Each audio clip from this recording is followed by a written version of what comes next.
insert log disk to initiate historical reconfiguration and comparison. Aw, hell, we're gonna have time travel again.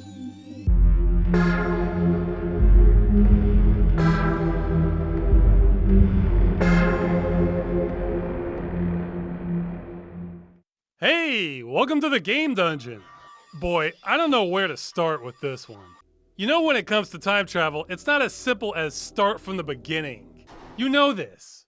This time, starting from the beginning is honestly just too much work. So we're gonna start close to the beginning, but we're gonna have to jump around here. It's just... Okay, so this is the Journeyman Project.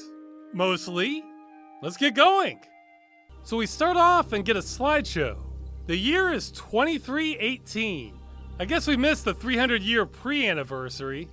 The story takes place in the floating city Caldoria. The world united in 2117. I think it's one government now? Not 100% on that. But somebody went and invented time travel, then the government said, whoa, this is way too dangerous. So they shut it down. Except not really. It continued as a secret agency to protect the continuity of time. Codenamed Journeyman. Yeah, so there's our title wrapped up nice and neat for us. That's not bad. Some games I don't know why they're named what they are even after I've beaten the game. And now we have some pretty nice music and a rather slow slideshow showing off Caldoria. Seriously, this lasts a minute and a half. I may speed it up a little. But while that's going, I should mention I actually have a bit of an agenda with this game. Right off the start, it sounds like this might be utopia. We got our act together? The world is at peace? The galaxy is at peace. Yeah, and now we have flying cities, and things are so good, the only thing we have to worry about is time travel sabotage. How great is that? I'd like to see more utopias. I mean, how many games are set in a dystopia or a post-apocalyptic world instead? It's gotta be 50 to 1, right? I mean, to be fair, dystopias are probably more interesting, but I think utopias are underrepresented. So I wanted to dust off this game to take a look at one. Uh-oh, so much for utopia. Oh, no, I guess that was a dream? Or a vision of the future? Well, we're just waking up, and one thing I need to say right off the bat is this game's sound design is rough and has bugs. That said, I can't tell if it's a bug right away or if the direction is making a joke here by having the morning news by this soft-spoken announcer while our interface booting up is so loud it almost ignores what he's saying. Of Earth awaits the arrival of the Energy level galaxies 50%. from the Symbiometry Area Alliance of sentient beings. Our Megan Love is... Well, that's too bad because he's delivering some important news. Today is the first time we will be making in-person contact with aliens from another world to join the symbiometry of peaceful beings.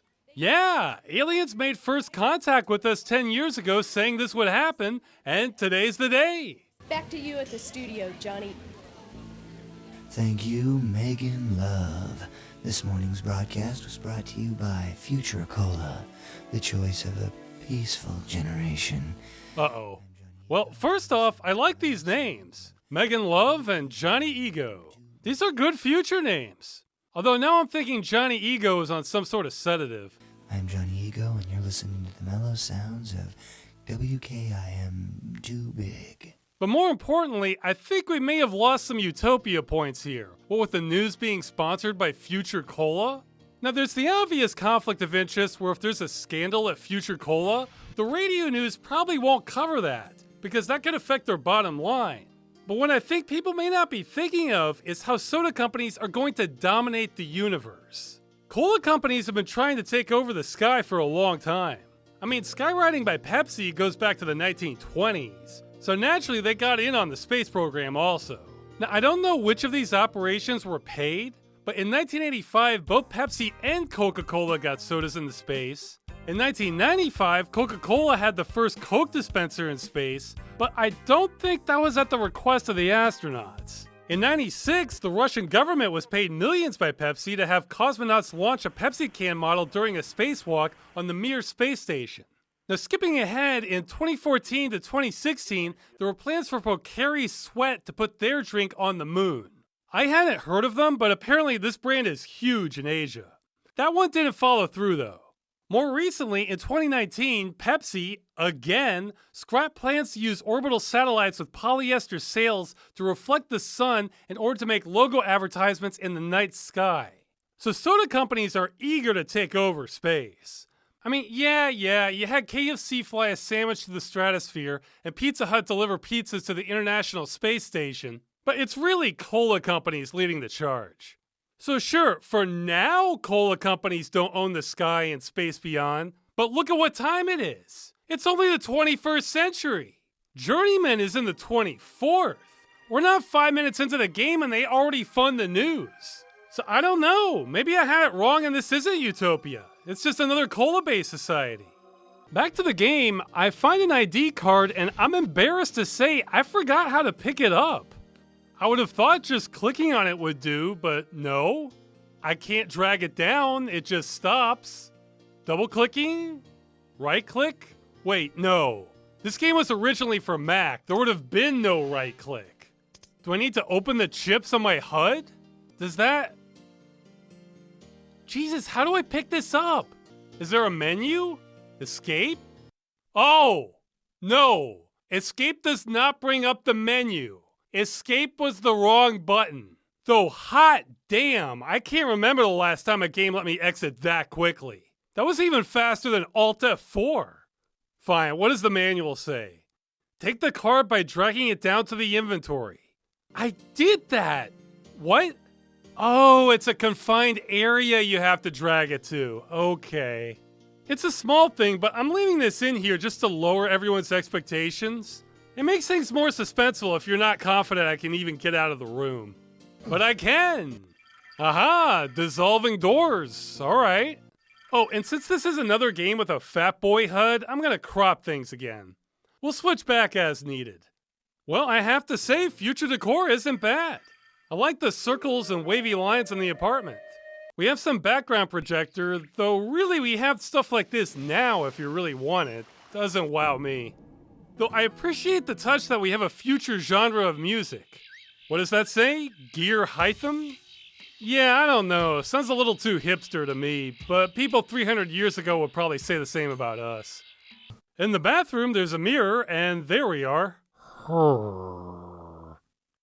Outside the apartment, I continue to approve of these walls, and you can go to different floors, and now doorbells double as phone messages. I'm on vacation. I won't be back for... 2 weeks, 5 days, 6 hours. Thank you. I'm intrigued that there are multiple people saying they're out for a while. This reminds me of a commercial I saw. I'm kind of a social media nerd. I'm also kind of a burglar. The couple that lives here posted online that they're out of town, so I'm turning su casa into mi casa. And if you share every detail of your life on social media, this could be you. So there's a few possible explanations for this. Maybe security is first rate in the future? Or maybe people just don't have much incentive to steal anymore because this is Utopia. It's not that people don't steal, but to put it in perspective, if you're eating food in public in developed countries, you generally don't expect people to steal it right out of your hand. So this may be like that. Or it could just be a Caldoria thing. You can't just hop in your car and drive uptown to go smash someplace. I mean, there's uptown and then there's uptown. So this is interesting. The game keeps saying I'm late for work. I don't care. But we make it to our stop and there's some sort of transportation device. Foreign element eliminated. Oh, machines kill bugs automatically in the future. Okay, that gets some Utopia points. Now for our destinations, at first I thought this was a quite unusual selection of places to go to, but then I realized this is your personal transport card. So these are just places you go. Now we're just going to go to work for now. There's a reason for that. The Temporal Security Agency. Let's go. Prepare for molecular disintegration. Oh hell. Yeah, this isn't just a personal transporter, it's a friggin' teleporter. Okay, so we're really advanced in the future. I guess that's why it zapped the fly, too. Humanity is well aware of the movie. Though really, if you're recreating molecules from their exact position, this shouldn't even be an issue. Assuming we have teleporters at all, a stray fly won't corrupt your stream. That's not to say we couldn't have a machine that merges your DNA like in the movie, but that wouldn't be a teleporter. That would just be some mad scientist thing that... Well, here we are at the Temporal Security Agency, and uh-oh, they want the anti-piracy code. Hold on.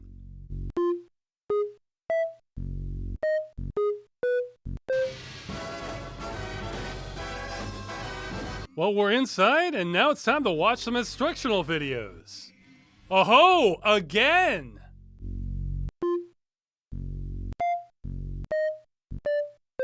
Well, the videos are 5 minutes of this lady giving us the rundown. I like the slightly awkward delivery.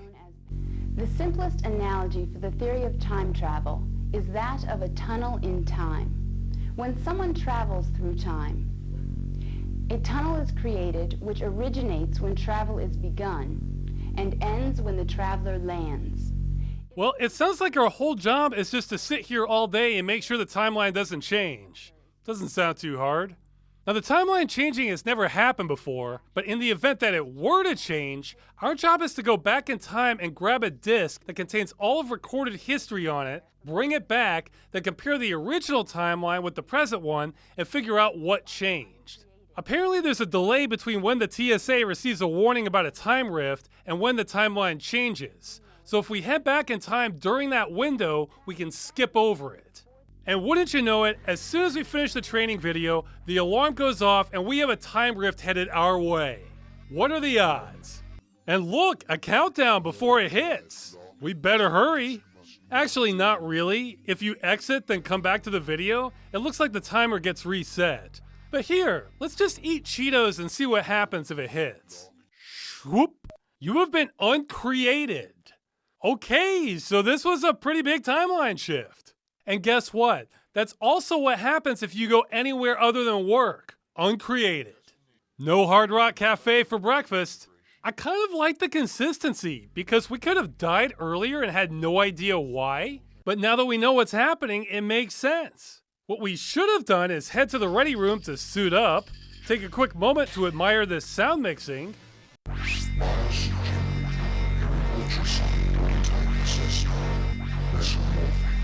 then head to the Pegasus machine to get ready for some time travel.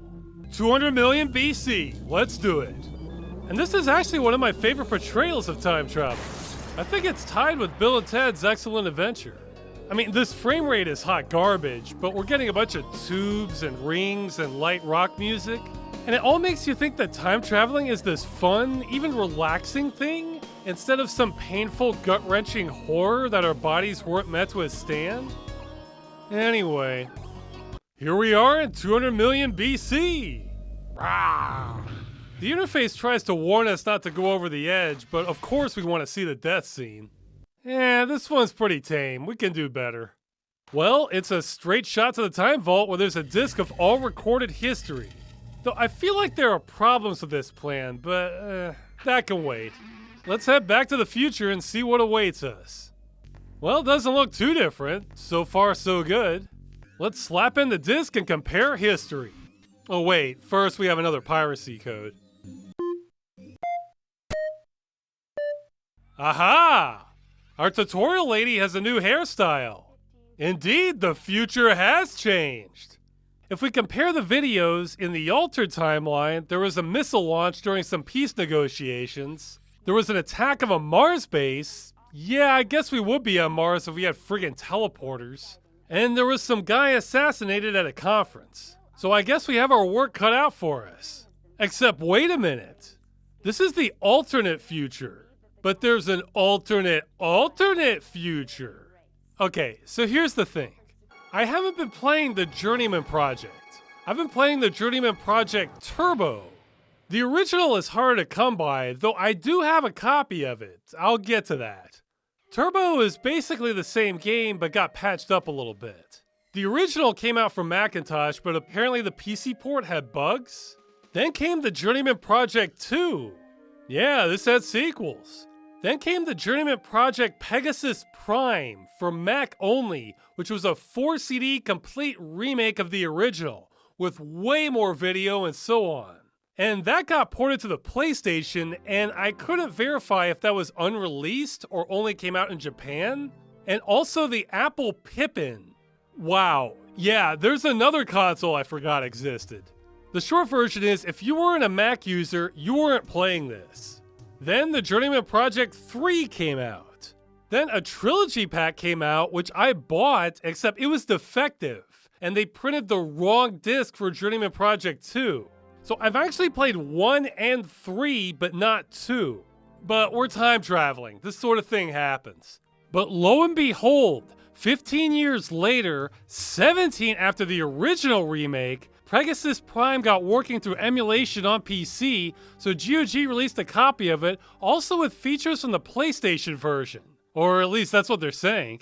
Whoa, so now there's a fully remade version of the original? Maybe we should be looking at that instead. Yeah, maybe we should. I warned you this was gonna get messy. Time to time travel again. Alternate timeline time. Yeah. So it starts off mostly the same with our intro, but then we have our dream, and already this is my issue with remakes or enhancement mods. Instead of a slideshow, we get a full flyby of Caldoria. The slideshow in the original wasn't done for dramatic effect, it was done for disk space. So this is objectively better. Except now, instead of a bright sunny day, not only is it in the evening, but we have such thick tinting, this almost looks like everything is smog infested. Kind of like LA on bad days. Our utopian future does not reside in LA, I can tell you that right now. So this is already a big tonal shift from the original, and I'd say this is a subjective downgrade. We lost Utopia points here. I mean, I think I get what they're doing. They're trying to make it more like Cloud City from The Empire Strikes Back, and I don't blame them. The approach of the city might be my favorite scene in all of Star Wars. It had a real majesty to it. Okay, it's either that or this scene. This could be my favorite also. Having trouble with your droid? No. No problem. Why? I can really relate to that. Anyway, this goes to show how sometimes you can lose things with remakes. But I'm being nitpicky. Let's keep going. We wake up and, oh, they cut out 90% of Johnny Ego's dialogue. Well, that does fix the soda problem because now it's no longer mentioned, but damn, this is a rocky start. Hey, Sleeping Beauty. Don't tell me you overslept. Whoa, you look awful. Why are you surprised I was sleeping if you're calling me Sleeping Beauty? Wake up. Wake up. Damn it, I'm in Utopia. I don't take orders from you. I'm a child of the universe. Good morning, Agent 5. Okay, I like the blue holographic lady talking to me. This is a good trend. This is kind of what I want from the future. I have video messages. This is some date I had last night. Guess it's a good sign she called back. This is my boss, apparently, telling me I'm late. You've already been late to work twice this week. I need you here on time for Agent a change.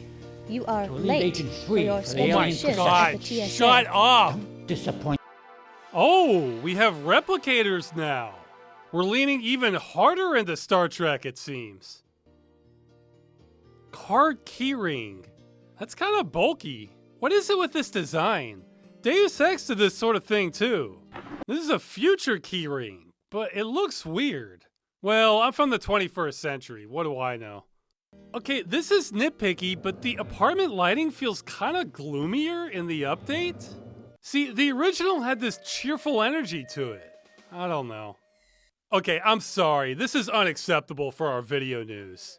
This is 300 years in the future, and that suit isn't even giving me a 90s vibe. It feels more like the 80s. I know I said in Human Revolution that business dress hasn't changed much over the years, but it's changed more than this. Hey, it's my date. Oh, is that Megan Love? Yeah, you're doing all right, Agent 5. Okay, I've literally received 6 notices that I'm running late since I started playing, so let's check out the apartment some more. Aha! Doesn't quite have the human fodder look the original Agent 5 had, but he'll do. Hairstyle, retro thrash. Ah, okay, Dragon Ball Z fans. Looks like you have something to look forward to in the future. You, much like your rent, will be late if you do not begin your morning hygiene routines immediately. I'm still paying rent in the future, huh? Well, we need more details about how utopian this is. Because I would think you wouldn't need to worry about rent in Utopia. But Caldoria is prime real estate. So I can see where the rules might be different here. Yeah, see, look, the hallways look nice, but we have this gloomy lighting again. And brown vision on the windows. I know I'm not shutting up about this, but it's important for me to point this out. Because then you won't go and play this and just think you're more depressed now than when you played the original, and you only remembered it brighter because those were happier times. No, they really switched the lighting on us. It's giving me Trackmania flashbacks. Wait, I know who... Okay, I know too much. I can't say anything. I would corrupt the timeline. Moving on. Well, nice views of Caldoria, even though this coloring suggests that Agent 5 may be clinically depressed now. Well, the teleporter is mostly the same. Ah, so that's how the future keyring works. Our entrance is a little fancier, and hey, no piracy check this time. Which makes sense since this came on 4 discs. What kind of maniac would try to copy 4 discs? So help me if I miss the first human encounter with alien beings. Ah, now that's actually a great point. When you arrived at work in the original, it was just you. But this is the Temporal Security Agency. There needs to be somebody on watch at all times. Really, there should be at least 2.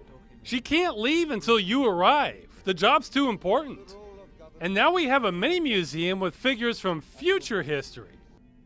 Oh wow, I've gotten that look from teachers before. Now I'm not complaining, but this got me thinking. The Spartan look of the original actually made more sense. Really, the TSA shouldn't even have a name or a logo. It should look exactly like any other office building and should be buried within some other government agency budget and have a name like Internal Requisitions or something. I mean, their whole thing is that this is a secret agency, so they're taking a security through obscurity approach. You can't attack an agency if you don't know it exists. If they wanted a big logo and flashy museum, they should have taken an overwhelming force approach to security. I mean, everybody's heard of Fort Knox, right? That's where the US keeps most of its gold. It's no secret. You want to come steal the gold? Well, go ahead. It's right there. Come see what happens. It's not going anywhere. But back at the TSA, we have another plot element that makes more sense. You're being reprimanded for being late, so you're punished by rewatching all the training videos. That makes much more sense than the original where an experienced agent was watching them for no reason. And there's our temporal rift. God, it's finally happened. And with you of all people on duty, Gage. This is it. It all depends on you. Get to the ready room. Let's do it. Let's do it. I'm psyched. Well, first, let's run out the clock again just to make sure this is the real deal. No, it was a bluff. Oh. Well, we can blame it on faulty equipment. If we head to the Tokyo Hard Rock Cafe, we still get unmade and it looks even more brutal than the original. Okay, time travel, let's go. Okay, this time jump isn't bad, but I kind of miss the rings and tubes and light rock music of the original. I mean, this is more polished, but it has less soul. Oh, and look, the volcano is less impressive than the original. How'd they miss that? Okay, our death screen is definitely better. Yeah, this remake has pros and cons. Now, in the original, 200 million BC was pretty straightforward. You walk down the canyon, grab the key, that's it, you're done. In the remake, now it's this branching path with lots of vegetation. Well, good thing I have the mapping module. Just activate it and auto-tracking unavailable in pressurized environments. Oh, that is so lame. I mean, almost every point on Earth is going to be a pressurized environment. In the original, I can map my position anywhere, even though I didn't need it here. But here I could use it, but I can't. And now we have to first activate some generator, Then in a separate location, activate a control panel to start this telescoping light bridge thing, then open up the panel and grab the key. Okay, I know I'm overanalyzing, but the originals kind of made more sense. I mean, you're putting the reference disk in 200 million BC and hoping no one ever finds it here. Really, the gig's up if someone travels back in time and knows to look for it. But if they did, wouldn't you not want to advertise that it's here? I mean, we have a branded landing pad, a generator, control panels, an alien tech-looking bridge thing. That would let an interloper know that they're in the right place. And this is all to do what? Keep you from reaching a ledge you could access with some rope and climbing spikes? Or they could just set the jump zone on that same ledge? Plus, we're so far back in the future, wouldn't you want things as low impact as possible? I saw a movie before where this guy screws up the timeline for humanity because he steps in the wrong spot only 65 million years in the past. Yeah. Things could be that sensitive if you're talking changes over millions of years. You never know. But even without all that, in both games, I'm skeptical how good a plan this is. I mean, we're supposed to grab the disc, then bring it back to compare. Well, that works assuming your changes aren't that big. I mean, if I went back in time and decided to heat up the Cold War during the Cuban Missile Crisis, there may not be a computer or an agency or much of anything for me to come back to. Plus, wouldn't we need more historical points of reference, like newspapers? See, we're assuming there's a functioning computer back in the alternate timeline that also recorded history and can read this disc. If your big change was in 1962, that historical log may not be there anymore to compare, but a newspaper from 1960 would still be the same. Ideally, you'd want a bunch of reference points. Okay, back to the alternate future. 5. What are you doing joyriding in the Pegasus? Your research reconnaissance mission was not scheduled until... Wait a minute, what's that uniform you're wearing? What's that look on your face? Retro thrash. You have a lot of questions to answer, soldier. Once you have finished logging your report in the command center, I want to see you in my office immediately. Whoa. Okay, now I'm not a time cop, but I sometimes work with the time police, and I'm gonna have to report a violation here. We're in the alternate timeline now. That means your boss should have no idea who you are. Let us not forget that if we failed to jump over the time rift, we are unmade. That doesn't mean Agent 5 dies. That means he ceases to exist. He was never conceived on this timeline. That means your boss has literally never seen you before. Now, he could maybe put 2 and 2 together and figure out what happened, but he does not know any version of you. Come on, Pegasus Prime. If you're going to be about time travel, you have to get the time travel part right. Well, the comparison videos only have the holographic lady in purple instead of blue. Kind of lame. They should have given her a mohawk or something. We have a lot more visuals than the original. I like the acting for the assassination on the alternate timeline in particular. You shot me. Really, man? I just downloaded the information regarding the temporal distortions. I still can't believe it has really happened. I'm reviewing all of the information about this matter, but it's obvious I can't risk sending you back to change things now. My life in the only world I have ever known is at stake. And no one, no matter what the regulations say, is going to change it for better or worse. As of this moment, consider yourself a hostile enemy of the state. I'm sending robots 1 and 2 to guard the command center door until I can figure out how to dispose of you. Yeah, I'm glad the game brought this up. I was gonna say, this is a separate reality. If we undo the damage to the timeline, you can bet that's going to uncreate people here, too. Maybe there would be some resistance to that idea. Now, you'd think the head of the agency would be a little more duty-bound for something so important, but something tells me this guy rose to the top because of politics. Anyway, turns out our AI was ready for this contingency and has override codes to take over the computers, to open doors, control robots, and free us so we can continue on our mission. Though, like the disc, this assumes too much doesn't change. I mean, what if in the alternate timeline OS2 or BOS became dominant instead, and software had evolved from that? These codes might not do much then. Well, it's time jumping time. Again? And in addition to jumping in time, I'm going to be jumping between games here as I see fit. This is going to get messy. I don't even know how I'm going to do this, but let's go. So since we have 3 time alterations, I figured starting at the beginning would make sense. Since if you fix that one, maybe the other 2 won't even happen. Well, if I do that, there's a giant robot waiting for me. You are no match for me, human. But I love a challenge. Then I'm gassed. Then I'm arrested. Okay, I guess we're not starting at the beginning. Now if I start at the end, I get shot with a toxic dart by a robot who morphs into a man, then I die. Yeah, this is sobering actually. I mean, there's always a chance you go back in time straight into a mess and immediately die. So the game's not buttering up the experience too much. Well, I guess that means we're going to Mars.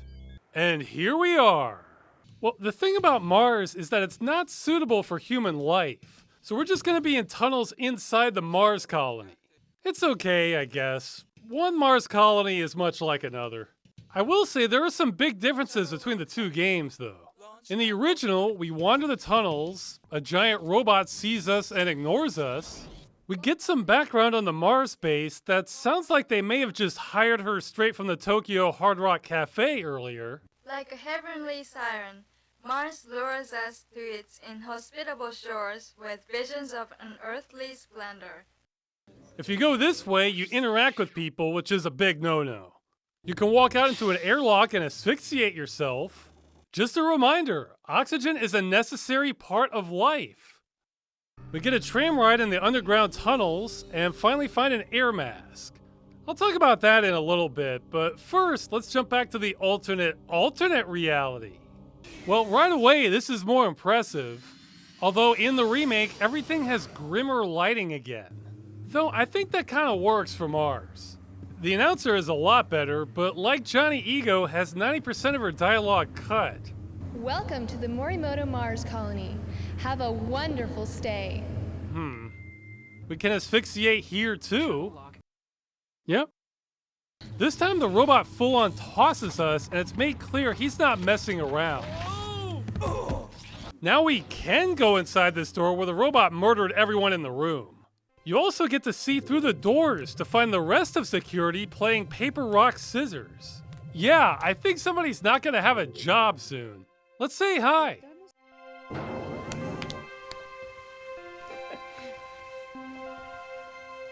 What are you supposed to be? Get him. You get him. You get him. No, you get him. Well, they got you. The tram ride is a much bigger deal now. Most of the track is closed, so you have to memorize this route and play a quick-time event game to get through it, otherwise you die. Mixed feelings on this. Now, you get an air mask here too, but this is where we have to hop off. Because not only does it not have air in it, but this game is simply different from the original. See, in the original, you go through one time zone, get some items you need, then head to the next one, and so on. In the remake, you're gonna hit a wall no matter which way you go. Then you need to jump to another time zone, then jump back, and so on. So we're not gonna have a direct comparison here, since this is going through a blender. Well, I wanna stay on Mars, so back to the past. Next we defuse a bomb or something, you know, the usual. But then we follow the robot again to the Mars maze. Now this maze is pretty lame, but the music here is so good. It's this light rock with electronic elements and bells and sort of a world music choir. Now this would not have been my first thought for Mars-based music, but it works. It totally works. This gets a 10 out of 10 for future music. And for whatever reason, the choir in this is kind of giving me vibes of the a cappella one from Where in the World is Carmen Sandiego? But see, Journeyman has this positivity to it without being specifically targeted to kids. I can appreciate that. And once again, we have these crappy 22 kilohertz compressed samples for the soundtrack. Now, Pegasus Prime upped the quality of some of the music to 32 kilohertz, which is weird. I haven't heard of that before, but I'll get to that. Well, I actually contacted the composer Gino Andrews about this a while back to see if there was anything better. He said he didn't have it, but he remembered the original Mac version of the non-turbo Journeyman Project having CD audio. So I hunted that down a while back, making it the only Mac exclusive game I own. And sure enough, it has this in CD quality.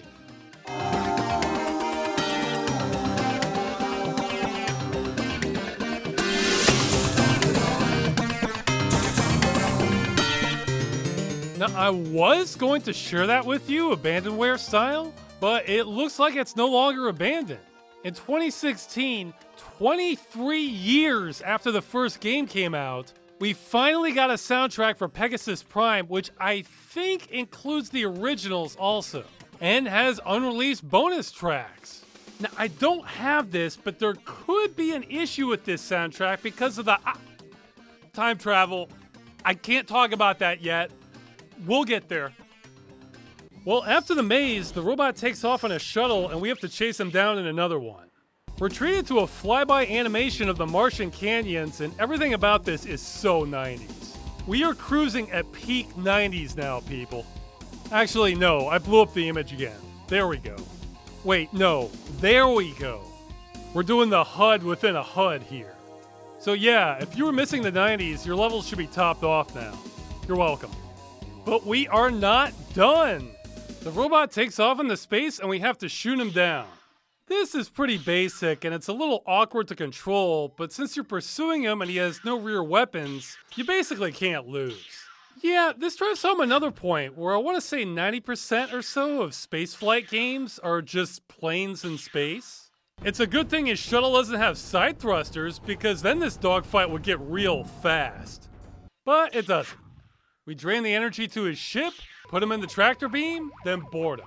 Which honestly is kind of a risky move, but fortunately he does not just open up the doors and start mauling me point blank, then steal my ship. He powers down, I grab some biochips out of his head, which just so happen to be compatible with mine, and we are done with Mars! For now! So back to the future, in the original game, we should now head to Sydney for some conference about aliens. Bam, shot with the dart. Well, good thing we conveniently happen to be in a chemical compound manufacturing lab. So we have to analyze what we were shot with and synthesize the antidote. And we're given a puzzle. Whoa. Okay, my first thought on seeing this was maybe there was some pattern in the color chains here that I had to decipher. And match up to these shapes here and maybe rotate them in 3D space so they form the correct sequence. Jesus. Or maybe this has something to do with actual chemistry, and I have to bust out some chemical compound diagrams to figure out exactly which molecules can bond here? Either way, this is a high-level puzzle, and not something I would want to do on a timer while the toxin enters my bloodstream. Oh wait, no. You just have to drag the shapes and do blind trial and error for which ones come first. Oh, that's a lot easier than what I was expecting. So yeah, that's all there was to it. Now, let's head back over to Pegasus Prime because I think there's almost nothing lost here from the original and they added a lot more. The biggest difference I saw was the original had a more neutral computer voice and the remake is more Australian. Diamond hydrogenate is a relaxant commonly found in sleep and health aids. In combination with other drugs, its effects can be overpowering. Chemical, complex dihydrogenate-based liquid tranquilizer.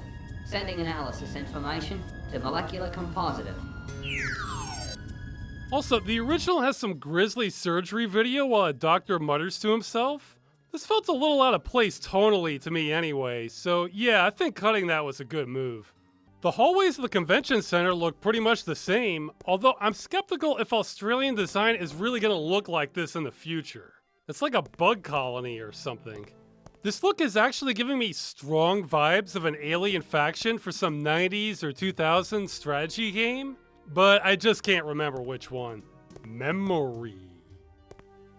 Now, one thing we get in the remake, not in the original, is all the live actor video, and it all lives up to every stereotype. Nice eyepiece. Do you belong here? Yeah, that's about as natural as it's gonna get. What's she holding? Excuse me, can I help you? This is a private office, you know? Nice outfit. Security! Yeah, this is some high quality cheese here. May I see your badge, please?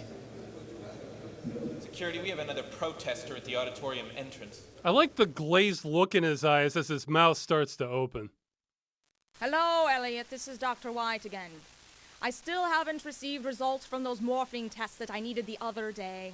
Okay, now what fake accent is that? Upper Midwest? Hello, Elliot. This is Dr. Walczek.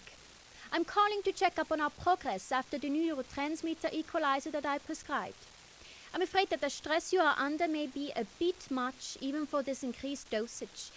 Huh, I wonder if she was in Wolfenstein 2009, too. Oh, Dr. Sinclair, aren't you speaking at the conference right now? Wait a minute, if you were speaking at the conference, you wouldn't be here! Sometimes I just think too much. Goodbye, Dr. Sinclair, and don't eat anything toxic now. I don't know. This could be me if I got old enough.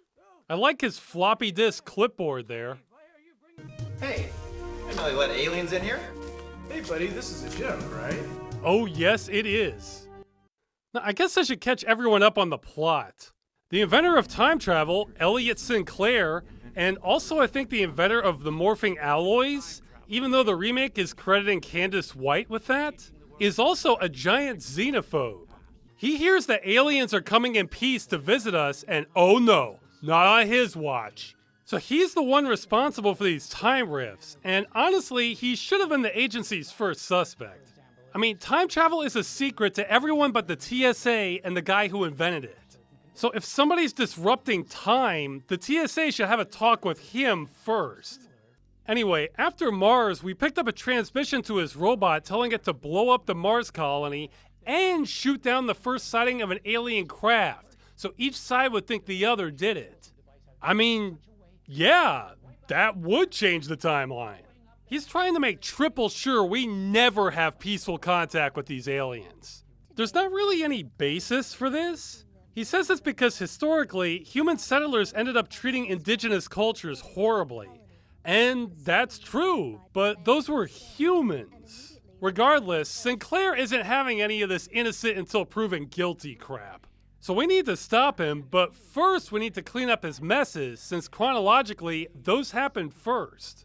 But we can't go forward just yet, because this is the remake, and that means this door has been jammed shut.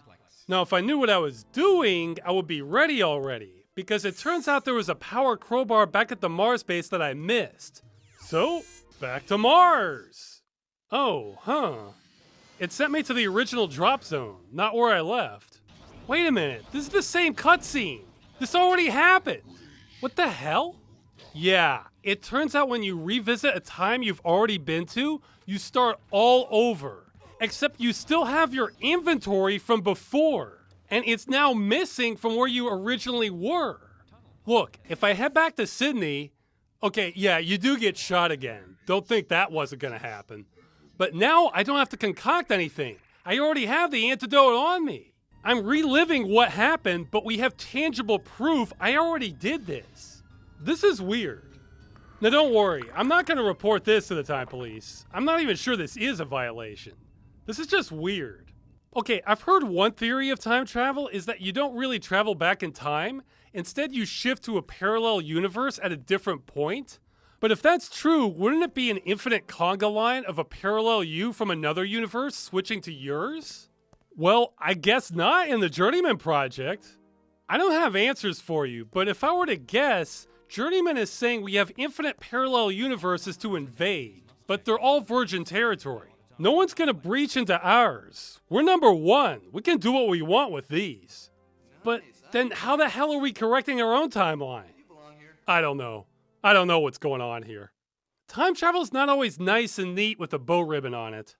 Anyway, we head through the conference center again, open the door, get a snazzy sequence of the robot shooting at us with a smile on his face. That just drains our energy though. It's not a big deal. We chase him down, and then it varies how you take him out depending on what game you're in. We get him, grab the chips, and another recall. Although if we just stand here slack-jawed, I think our death screen is definitely better in the original. The concentrated blast of the robot's plasma weapon cut through you like a warm knife through butter. He had no regrets. Yeah, robots usually don't. Back in the future present, it's time to head back to the future past, to NORAD 6. Yeah, this is an underwater defense base. Now, we tried this already, but this time we have the air mask from the Mars base, so being gassed is no big deal now.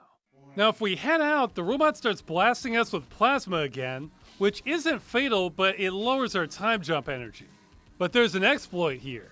If you just turn your back to him and back up, he doesn't exist.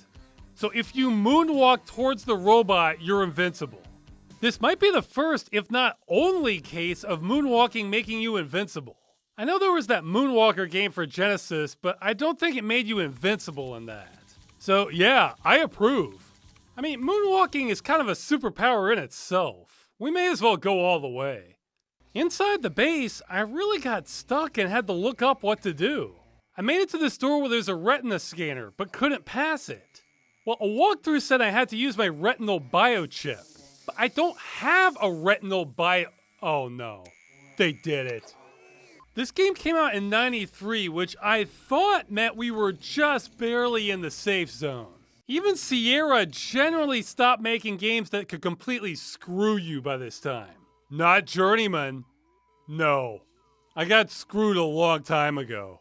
I'm missing a bunch of biochips. I had to go back and look at the footage. Yeah, right here. I need these biochips to complete the game, and I thought the game automatically grabbed them all. Look, the image even shows them all pulled, except for one that was damaged. I thought I had all the biochips when I already lost the game and didn't know it. At first I thought I wasn't fast enough, which is some real garbage design. You know how in Mega Man you get different abilities from each boss, which you need by the end of the game?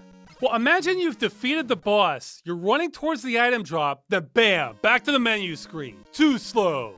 Except you can keep playing not realizing you needed that ability. That's essentially what's happened here. Jesus, I didn't remember Journeyman did this crap too. Except upon further investigation, I wasn't too slow. The problem was I selected the chips in the wrong order. As soon as I get this chip, bam, the sequence is done. You don't even get a chance to grab the others. They did this twice in a row, too. I was going from top to bottom. Nope, should have gone bottom, top, middle, even though there was absolutely no reason to think that's what you should do. Well, good job, Journeyman. You caught me slipping. See, here I was just assuming that if I screwed up, the game would just tell me and I'd get a death screen. I mean, that's the honest way of doing things. You know, I'm usually more forgiving for flawed gameplay in old games like this because things were less established. But no, I'm not seeing any excuses for this. Even from a time where adventure gaming was still kind of new and we're making up the rules as we go, why would you think something like this is a good idea? And that means I need to replay some of Mars and all of the conference and NORAD all over again. Well, hey, why don't we head back to Pegasus Prime? NORAD 6 is another area I want to say is almost a total improvement on the original. Now, they did disable the moonwalking since they must have realized that was too powerful, but instead, if you disable the sleeping gas, then we're treated to some more quality acting instead. Get your hands in the air! Yeah, turns out the robot was doing us a favor activating the sleeping gas. But the biggest difference is now we have to traverse the ocean floor in a sub. And it's such a big deal, the game even turns off the HUD to go full screen on us. It's just another QuickTime event game, and I want to say is pure trial and error, though it looks pretty great. Also, I want to say the music is bordering on an 80s chase scene now instead of 90s.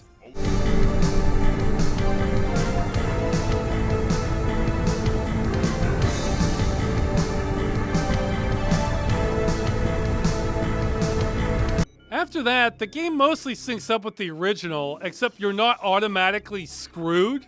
That's a pretty big difference. Okay, I swallowed my pride and redid the entire segments again. This time making damn sure I got that retinal chip. This leads us to a geography puzzle where the robot keeps trying to launch a nuclear missile and we have to cancel it from that silo. Then he picks a new one and so on. The game will shout out a geography location and you have to locate it before the time runs out. Kind of reminds me of something. Now in Pegasus Prime, this is fine, no problem. But in the original, oh my god. The game wants you to use an in-game trackball, and its accuracy is some of the worst I've ever seen. I'm trying to select Hawaii. I know where it is, it's right there. Can't I just click on it? I'm gonna run out of time at this rate. The robot goes through a dozen silos or so. There, finally. Yeah, notice how the hitbox is off? That's nice. Though that is not the main problem. If the only issue was a skewed hitbox, I could just circle around the target until I found it. No, this is one of the most frustrating interactions I've ever had. If I tap it, it either does nothing or else moves too far. There is just nothing in between. I think sometimes I can shake up the alignment if I start rapid scrolling, but this is a nightmare. My god! Why is that not good enough? See, the virtual trackball here is a crime against gaming, but it's not like my mouse tracking in-game was first-rate either. This is bad. Not what I need with the time pressure of preventing a missile launch. Okay, I've made it to Spain. But come on, Spain's right there.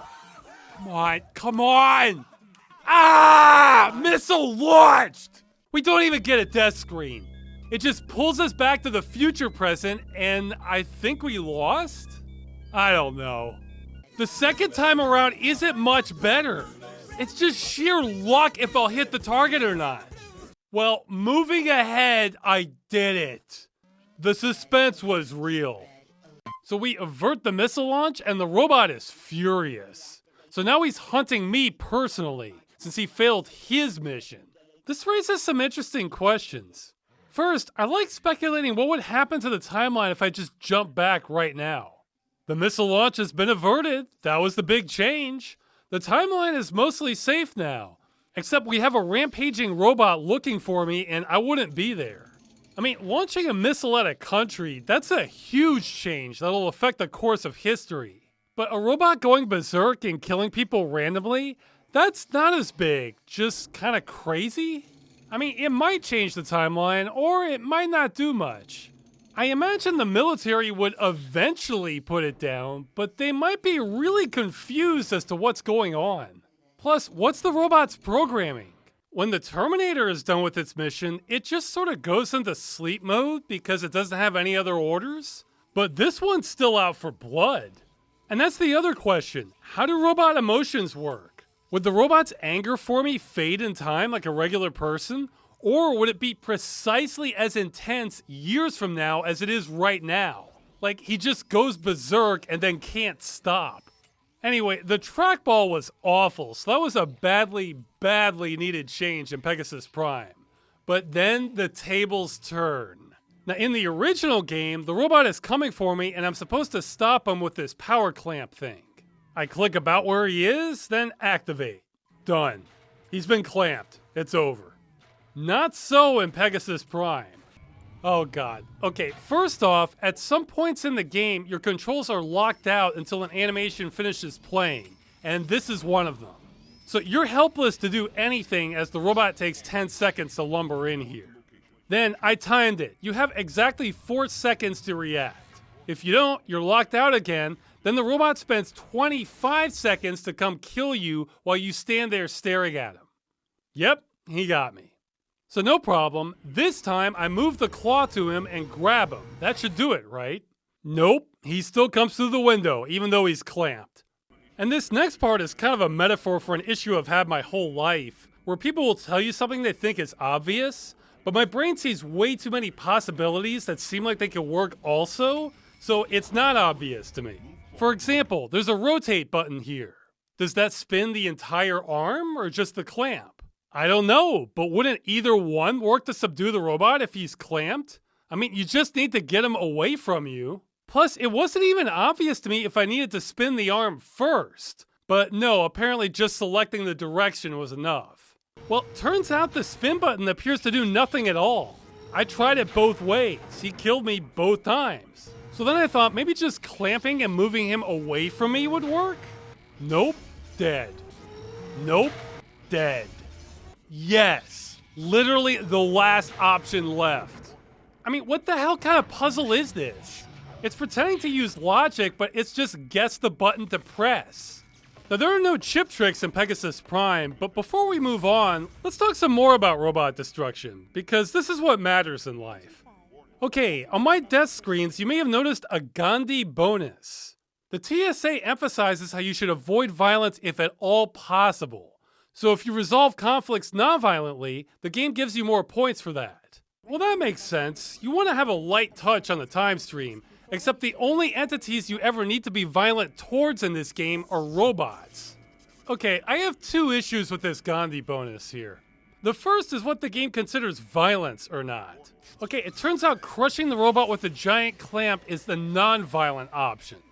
I also could have run away and compressed the chamber and killed it with air pressure, but that's the violent way. I mean, I guess the compression is potentially more damaging to the chips, so okay. That makes sense if we want to preserve these biochips in his head, but with the last robot, my options were to either turn on the fire sprinkler or else zap him with high voltage. I mean, he's short-circuiting either way. I guess the sprinkler is better? What if that corrodes the chips? But then on Mars, we were blasting him with electrical charges as opposed to damaging the ship. I don't know, none of this is really striking me as less violent than the other. I mean, if you shoot your computer with a gun, yeah, that's gonna mess it up. But if you connect live current straight to the CPU, that's gonna fry it too. I mean, if this was a human, we could clearly evaluate what's more violent. But it's a friggin' robot. We only need to shut it down. It doesn't feel pain, does it? What's the problem here? Why does it even matter if we stop it violently? And that brings me to my other issue in calling this the Gandhi bonus. Okay, I did not read a biography of Mohandas Gandhi in preparation for this episode. I'm sorry, everyone.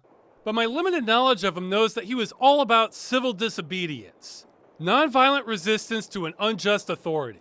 So far, so good. But what was Gandhi's stance on robots? Would he have had a problem with violence towards robots? Now, we can't know, of course, because they weren't around in his time, but if he ever intentionally damaged machinery for any reason, then I think we have our answer. Maybe some historians could weigh in. Plus, I have to wonder if robots wouldn't have altered his attitude a little bit. I mean, Gandhi was resisting the British Empire. Well, what if instead of sending in soldiers, human beings, most of whom have a conscience, the British just sent in automated mechs programmed to quell any riots? So if there was a big protest, the mechs move in and start killing people until they disperse. What if they didn't even station soldiers in India and just outsourced everything to the mechs and their AI? Would Gandhi still be nonviolent against mechs? I don't know. I'm not convinced Gandhi would have a problem with me destroying this robot any way I wanted. Well, back to the future present again. I guess we've corrected history. Oh wait, not quite. I never finished Mars and Pegasus Prime. Okay, so we know what happens, but there are some differences. Now, the Mars maze looks a lot better and more interesting, and they do have the music. But wait, what did they do?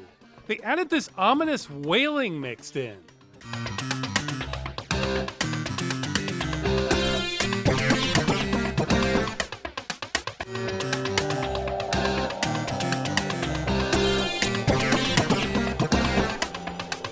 No! This is a great theme. It's been corrupted now. Just because droning sounds may fit Mars better normally, too late. They got it right the first time. You can't fix what's not broken, and this is not an improvement to me. Whoa, not that way. And I was putting this off because I've already mentioned this in another episode, but what the hell are we doing walking around in the Martian atmosphere with just an air mask? Once again, there's this thing called air pressure. You know, game, the thing we killed a robot with? Now, Mars does have an atmosphere, but it may as well not.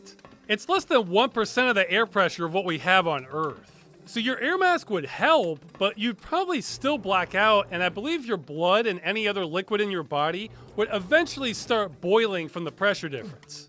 I don't even want to think about what it would do to your eyes. So yeah, this is no good, Journeyman. Anyway, the rest is mostly the same. We get another QuickTime event for the Mars chase, and it looks better, but the music here is a little too chill for a chase scene.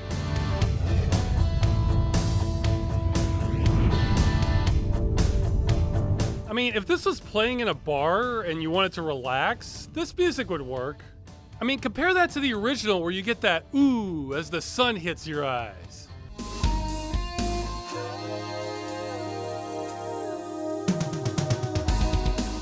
Yeah, again, I think we lost something. The combat segment is way easier, and once again, the game does not screw you here. And that restores our timeline in both games. And our boss is now happy to see us, as opposed to ordering our execution. That's a difference. And yes, this is giving me double takes when I hear him telling me to stop Sinclair. Get out in the field and find Sinclair, if you can. I mean, Sin came out later than these games. I don't know if it's a coincidence or not. I mean, we both have evil scientists named Sinclair as our villains. Though Elliot's more complicated. It's not as simple as evil. I mean, we find out for the missile launch that he didn't actually want the missile to kill people. He just wanted to disrupt the peace talks going on, so he told the robot to detonate it in midair. So he's not a complete maniac, but then why did he use a robot that wanted to kill all humans? The only good human is a dead human. Also, he was talking with glee about killing everyone on Mars. So he's inconsistent, but he's a very human villain. So we've restored the timelines, but we still need to stop Sinclair, and I think I know where he is. And back in the original game, I once again get stuck. I was trying to leave the facility, I go to the teleporter, it wants me to insert my card, but where's my card? Did I leave it when I changed into the suit? I can't even get back into that room. I obviously used it to get here. What happened? So I checked the walkthrough and it says to use my card. Oh no.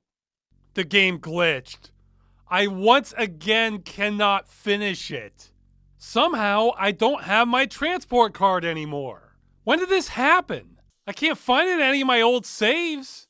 Well, I guess this explains the elaborate keyring designs of the future. People keep losing their cards. You know how some people will carry their wallet on a chain as a security or fashion thing? Well, this feels like I have my wallet on a chain, only to look down and find somebody used bolt cutters on it, and now my wallet's gone. So not only was I right to be paranoid, I wasn't paranoid enough. Okay, I checked the footage. This is when it happened. I was done with the card, the game automatically moved it back to my inventory, then bam, that's when it disappeared. Looks like Agent 5 is a Butterfingers. I was doomed again and never knew it. I thought the whole point of the Journeyman Project Turbo was to fix the bugs. I guess I need the Turbo Nitrous Oxide Twin Exhaust Edition. Well, I'm not replaying the whole game. Thankfully, this isn't the most obscure game and I was able to find some save files. Which is really what I should have done earlier, but all is not lost. Let's switch back to Pegasus Prime. This is another improvement since the game actually gave us a clue where Sinclair was. On the rooftop of Caldoria, ready to snipe some aliens. Well, we blow open the door with the keycard bomb we confiscated off his Mars robot, kill ourselves, then do it again, and if we approach him, apparently we're too slow to stop an old man with his back turned to us, and he snipes the aliens. I warned you. But if we flank him and he ignores us, even though we just blew a hole in the wall, then we get a clear shot with a stun gun we confiscated off his other robot and bring him down. But wait, there's more. Turns out Sinclair brought a nuclear bomb with him to go off with an elaborate disarming procedure just in case he couldn't get the shot off. And I would be okay with this, except we're on a timer. Come on. Well, while I'm trying to defuse the bomb here, I have to say Sinclair certainly brought his A game. I mean, he killed a lot of people in the past to solidify us never coming in contact with aliens, and here he is incapacitated and he's a bigger threat than ever. I think if the aliens knew just how close one man was to getting us to declare war on them, they might not be making contact like this. So I guess the lesson is, if we can hide how bad we are as a species, then we can join the Space Peace Coalition. Oh, and I think this answers our earlier question about security if he was able to smuggle in a sniper rifle and a nuclear bomb into Caldoria. Caldoria's security is not good. Anyway, I made it to stage 5, but the timer ran out. I wasn't fast enough. These are not simple puzzles to be giving me a timer. I ended up using a walkthrough here, not because I can't do this, but because I don't want to redo everything and speedrun the earlier stages just to give myself more time to think about stages 5 and 6. I don't like this design. But we disarm the bomb, our boss calls in telling us he thinks Sinclair is on the roof, and is glad we already did everything. Then my coworker bitterly congratulates me? Wouldn't you know it? While we were all watching the future unfold, little boy Wonder here was saving the past. This isn't a very functional agency. And that's it. It kicks me to the end screen, then the credits. Then it tries to push a preview of Journeyman Project 2 on me. Nope. I'm not spoiling that for myself. Well, that ending's kinda lame. But I remember the originals being better. Am I right? Well, let's find out. I'm not sure the original gives us any reason to go to the roof, but we blow the door and this time are too cool to worry about explosions. Get back! Don't try to stop me! This will end it one way or another. Get back! Yeah, whatever. It's nap time, old man. And that's it. No nuke to disarm. And bam, kicks me to an end screen also. But then we get a slideshow recapping the adventure and some pretty good end music.